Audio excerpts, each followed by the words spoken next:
जय जिनेन्द्र।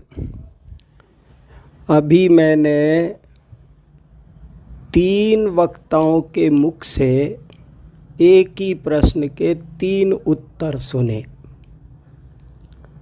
प्रश्न था कि सम्यक दर्शन कैसे प्राप्त हो। प्रश्न बहुत अच्छा था और मेरी विशेष रुचि का था, इसलिए मैंने तीनों के उत्तर पर गंभीरता से विचार करने का प्रयास किया। एक वक्ता ने उत्तर दिया कि सम्यक दर्शन क्या करना है, तुम तो जन्म से जैन हो तो गारंटी से सम्यक दृष्टि होई, इसलिए अब सम्यक दर्शन प्राप्त करने की कोई इच्छा चिंता मत करो, तुम तो चारित्र धारण करो, सम्यक दृष्टि तो तुम हो ही। कुगुरु कुदेव का सेवन करते हो तो उसे त्याग दो बस, वरना तुम सम्यक दृष्टि ही हो। तुम तो आगे सम्यक ज्ञान, सम्यक चारित्र, इसकी आराधना में लगो। दूसरे विद्वान ने उत्तर दिया कि सम्यक दर्शन क्या करना है, मैं तो वो हूँ जिसे सम्यक दर्शन की आवश्यकता ही नहीं है।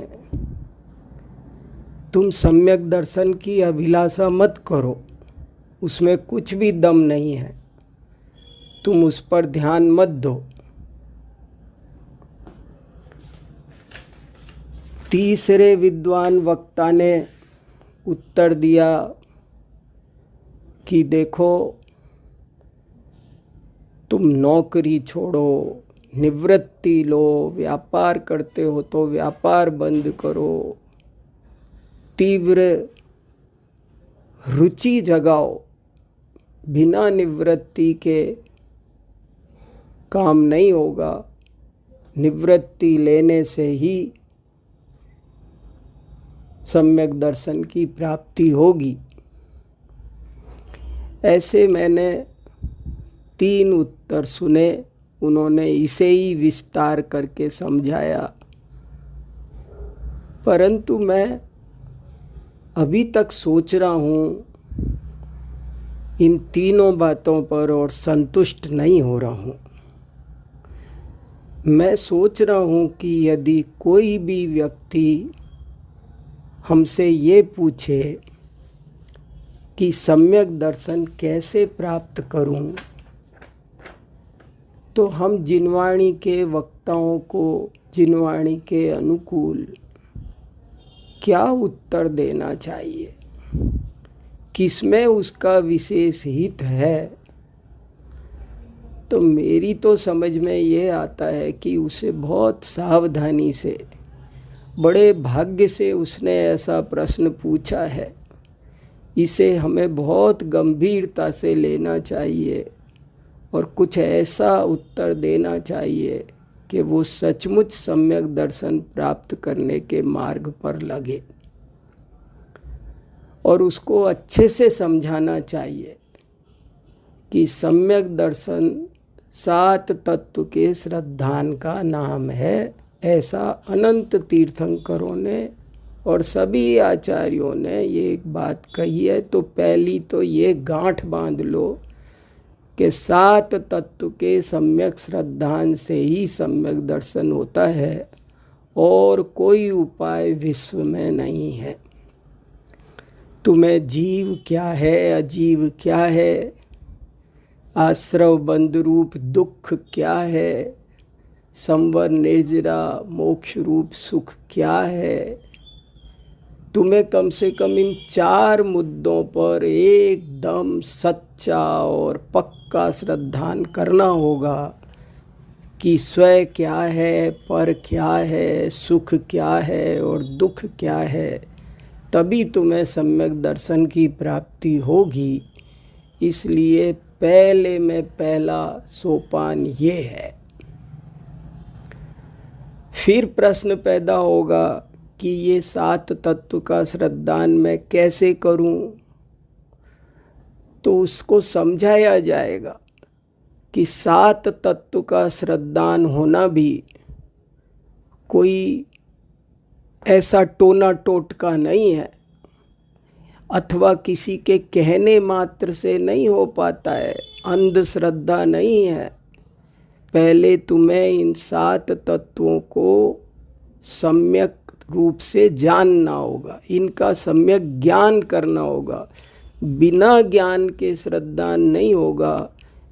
तुम खूब पुरुषार्थ करके पहले इन 7 तत्वों को अच्छी तरह जानो, और अच्छी तरह माने अच्छी तरह परीक्षा करके निष्पक्ष रूप से, गहराई से, वैज्ञानिक रीति से इन 7 तत्व को अच्छी तरह समझो पहले। दूसरा स्टेप ये होगा। फिर प्रश्न पैदा होगा कि 7 तत्व का ज्ञान कैसे करूं, निर्मल निष्पक्ष सम्यक ज्ञान की प्राप्ति कैसे हो 7 तत्व से संबंधित। तो उसको समझाना चाहिए कि तुम स्वाध्याय करो। बिना स्वाध्याय के 7 तत्व का सम्यक ज्ञान नहीं होगा, और बिना सम्यक ज्ञान के इनका सम्यक श्रद्धान नहीं होगा, और बिना सम्यक श्रद्धान के सम्यक दर्शन नहीं होगा। ये पक्का समझ कर रखो। और फिर प्रश्न पैदा होगा कि स्वाध्याय कैसे करें। तो हमको फिर उसे गहराई से समझाना होगा कि स्वाध्याय के लिए तीव्र रुचि चाहिए, उसका तरीका भी कुछ सीखना चाहिए। यदि हम प्रयोजनभूत ग्रंथों को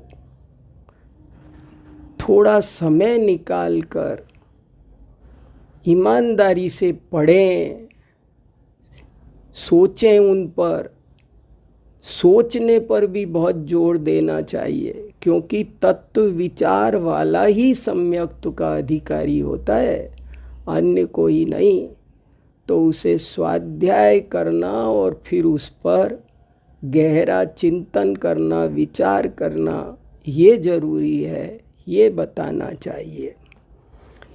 इसके बाद उसे ये भी बताना चाहिए कि ये स्वाध्याय कैसे बढ़िया हो सकता है।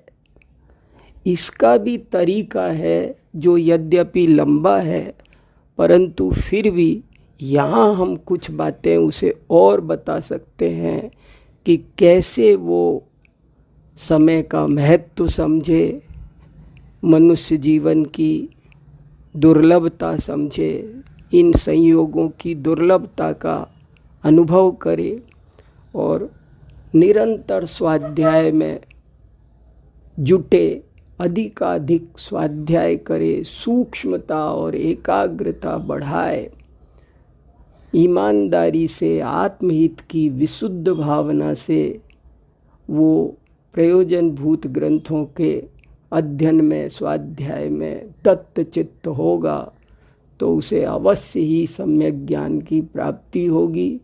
सम्यक ज्ञान की प्राप्ति से उसको सम्यक श्रद्धान होगा, सम्यक श्रद्धान से उसे अवश्य ही सम्यक दर्शन की प्राप्ति होगी, और वो निहाल हो जाएगा। ये बात हमको अच्छी तरह बतानी चाहिए। और इसके अतिरिक्त एक बात और भी अवश्य बतानी चाहिए, वो है आत्मानुभूति की, कि जब तुझे सम्यक ज्ञान होगा, जब तुझे सम्यक श्रद्धान होगा, तो इसका कन्फर्मेशन साइन भी तुझे मिलेगा, और वो होगा आत्मानुभूति।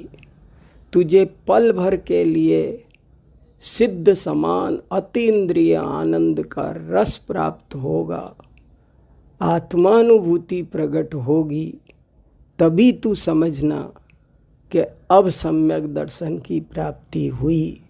इसके पहले समझ लेना कि अभी सब कोशिशें चल रही है पर सम्यक दर्शन प्राप्त नहीं हुआ है। तू भ्रम में मत पड़ जाना और उद्यम निरंतर करते रहना। तेरा ये सम्यक दर्शन का पुरुषार्थ इसी तरह सफल होगा। मेरे ख्याल से हमें ये पूरी बातें बहुत अच्छी तरह विस्तार से उसे समझानी चाहिए, ऐसा मेरी समझ में आता है। अगर आप लोग इसमें कुछ और जोड़ना चाहें तो आपके विचारों का स्वागत है। जय जिनेंद्र।